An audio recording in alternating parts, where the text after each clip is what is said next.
गुजरात में हार का एक कारण था कि इनका सारी सेटिंग, इनकी चुनाव आयोग से सेटिंग, इनके अरविंद केजरीवाल से सेटिंग, इनकी ओवैसी से सेटिंग, हाँ इन्होंने कांग्रेस को धराशाही करने के लिए अपने फार्मूले आजमाए थे।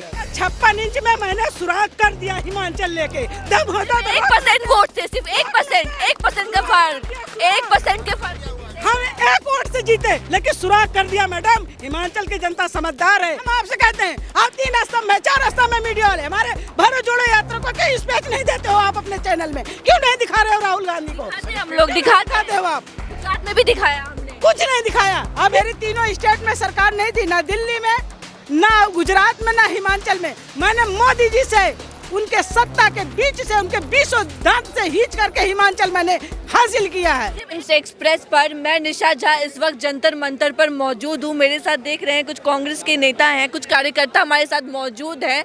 इनसे बात चर्चा करेंगे किस मुद्दे पे आज ये लोग यहाँ पे प्रदर्शन कर रहे हैं, किस मुद्दे पे आप लोग यहाँ पे प्रदर्शन कर रहे हैं। देखिए, हमारे किसानों को सुना नहीं जा रहा है। हाँ, 3 काले कानून इन्होंने लाए थे, 3 काले कानून को अंदर जेल है, माफी मांग करके वापस लेना पड़ा। आज हमें एमएसपी को लेकर के जंतर मंतर की धरती पर हमारे पूरे देश से आए हुए किसान सरकार को मैसेज देना चाहते हैं कि सरकार आप हमारी एमएसपी लागू कर दो, जो हमारा अनाज है वो उचित दामों पे खरीदा जाए, उसमें धांधलेबाजी ना हो। इसलिए इस जंतर मंतर से आज हमने आवाज बुलंद करने की कोशिश की है। कानून नरेंद्र मोदी ने वापस ले लिया, उसके बाद किसानों ने बहुत जोश में आके नरेंद्र मोदी को वोट किया था। कोई कहाँ वोट किया है मैडम? आप किस पर चर्चा कर रही हैं? 3 यहाँ दिल्ली, गुजरात, हिमाचल चुनाव था, प्रदेश में जम के वोट किया। वेस्ट यूपी के किसान हो या किसानों ने वोट नहीं किया। वो 5 किलो वाला राशन वाला फार्मूला वहाँ काम आ गया था। जी, मैंने कहा था, कल भी कहा था, आज भी मैं कह रही हूँ कि और जब 5 किलो राशन हटा लेंगे तो जनता रोड पे आ जाएगी। सच्चाई यह है कि मेरी तीनों स्टेट में सरकार नहीं थी, ना दिल्ली में, ना गुजरात में, ना हिमाचल में। मैंने मोदी जी से उनके सत्ता के बीच से, उनके 20 दांत से खींच करके हिमाचल मैंने हासिल किया है। सिर्फ 1% का फर्क रहा, 1% का फर्क 1% रहा मैडम। आप लोग पूरा कैबिनेट, पूरा विधायक, पूरा प्रदेश फाट पड़ा था। वहाँ जो शिक्षित व्यक्ति हैं हिमाचल में, वहाँ बेरोजगारी के खिलाफ वोटिंग हुई है, वहाँ जो महंगाई के खिलाफ वोटिंग हुई है, वहाँ महिला उत्पीड़न के खिलाफ वोटिंग हुई है। अब वो दिन दूर नहीं, 2024 में आपको हम दिखाएंगे यही जनता। 2024 में 2022 में तो कांग्रेस कुछ दिखा नहीं पाई। गुजरात में इतना बुरी हार का क्या कारण है? वोट प्रतिशत भी कम हो गया। चुनाव आयोग खुली आजादी माननीय प्रधानमंत्री को दे दिया था। एक दिन पहले वो रोड शो करते हैं, हाथ गांधी क्यों नहीं आए? सिर्फ राजकोट में राहुल गांधी भारत जोड़ो यात्रा लेके आ रहे हैं, भारत में प्यार की राजनीति बांटने आ रहे हैं राहुल गांधी। उनके साथ लाखों सैलाब चल रहा है। ये नहीं लग रहा कि कांग्रेस वहाँ पे डंके पे चोट पे चुनाव नहीं लड़ी, इसलिए भाजपा को फायदा पहुंचा वहाँ पे? हम उसका मंथन करेंगे। भाजपा तो अपनी राजनीति चलती रहती है, उसका अपना सेटिंग है। वो तानाशाह सरकार है, उसके अंडर में हमारा जो है चुनाव आयोग है, हमारा सुप्रीम, सारी उनकी सारी व्यवस्था जो है इंडिया की, सब उनके। हम आपसे कहते हैं, आप 3 स्तंभ में 4 स्तंभ में मीडिया वाले हमारे भारत जोड़ो यात्रा को कहीं स्पीच नहीं देते हो आप अपने चैनल में, क्यों नहीं दिखा रहे हो राहुल गांधी को? हम लोग दिखाते हो आप। गुजरात में भी दिखाया हमने, कुछ नहीं दिखाया। अभी अगर हमारे राहुल गांधी आए ही नहीं कि उनको दिखाए हम। कांग्रेस क्यों नहीं आई वहाँ पे? कांग्रेस, हमारा भारत टूटा हुआ है, नफरत से, महंगाई से, बेरोजगारी से। हम अपने भारत को जोड़ने का काम कर रहे हैं। भारत की जनता समझदार है, वो दिन दूर नहीं है जब वो तानाशाह शासन का सीने वाले भाजपा के नेता ने 156 सीट गुजरात में जीत लिए। कांग्रेस का वोट प्रतिशत भी कम हो गया, क्या कारण लग रहा है? उनका 56 इंच में मैंने सुराग कर दिया हिमाचल लेके, दम होता तो 1% वोट से, सिर्फ 1% का फर्क, 1% के फर्क। हम एक वोट से जीते लेकिन सुराग कर दिया मैडम। हिमाचल की जनता समझदार है और वो दिन दूर नहीं है। 2024 में सत्ता हासिल का क्या कारण मानते हैं? गुजरात में हार का एक कारण था कि इनका सारी सेटिंग, इनकी चुनाव आयोग से सेटिंग, इनके अरविंद केजरीवाल से सेटिंग, इनकी ओवैसी से सेटिंग, हाँ इन्होंने कांग्रेस को धराशाही करने के लिए अपने फार्मूले आजमाए थे। ठीक है ना? लेकिन सच्चाई है, हम मंथन करेंगे। हम हारे हैं तो मंथन करेंगे, आने वाले समय में जोर शोर से लड़ेंगे। आप लोग ने अच्छा परफॉर्मेंस किया था, 77 सीट लेके जीत के आए थे। इस बार वो भी नहीं जीते आप लोग। पल्लू फैला के वोट मांगे हैं जाके, प्रधानमंत्री को शोभा नहीं देता।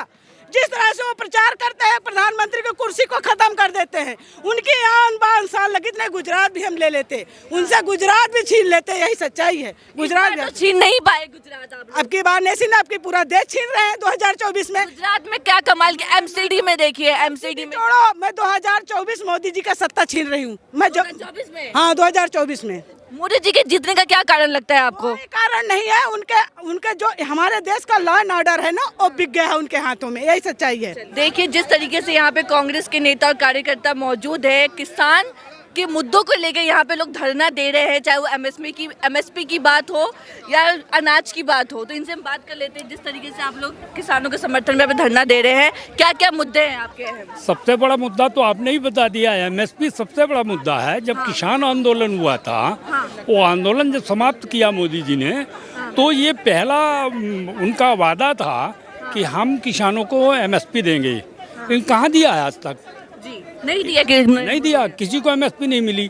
आप देख लो, मैं तो ये कहता हूँ कि हमारा जो छत्तीसगढ़ है, छत्तीसगढ़ में धान की खरीदी होती है 2640 रुपये प्रति कुंटल, ऑल ओवर इंडिया में सबसे ज़्यादा है।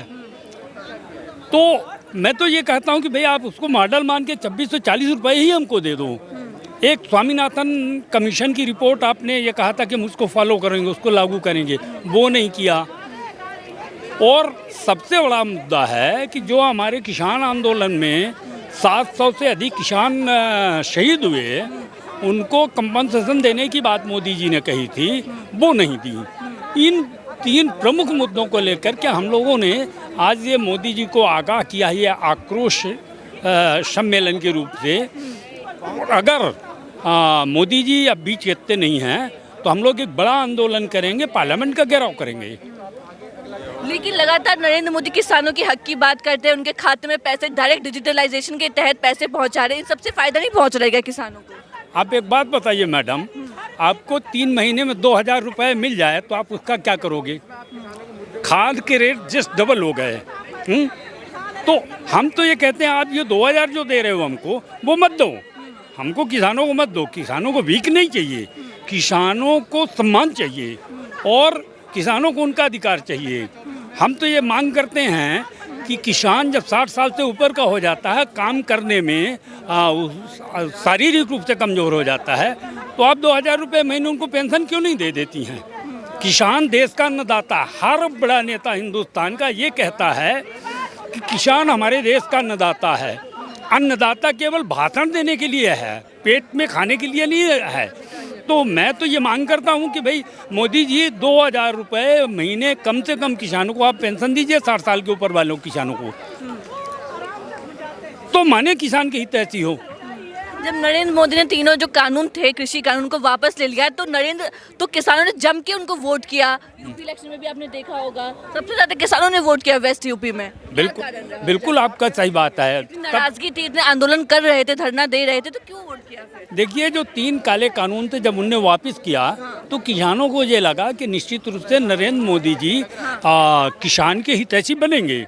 उनने जो वादा किया, हम स्वामीनाथन आयोग लागू करेंगे, हम एमएसपी देंगे, है ना, तो इनको लगा कि भाई अच्छा, ये बात आप भी जानते हो, हम भी जानते हैं कि मुंह से निकली हुई बात तत्काल पे लागू नहीं होती है, तो वो लागू करेंगे, इसी में वोट दिया। अब तो नहीं देने वाले। आप एक चीज देख लो, आप वोट नहीं देने वाले? सवाल ही, किसान बिल्कुल नहीं देगा, किसान नहीं देगा वोट इसलिए कि उनकी जोर से त्रस्त आ चुका है किसान।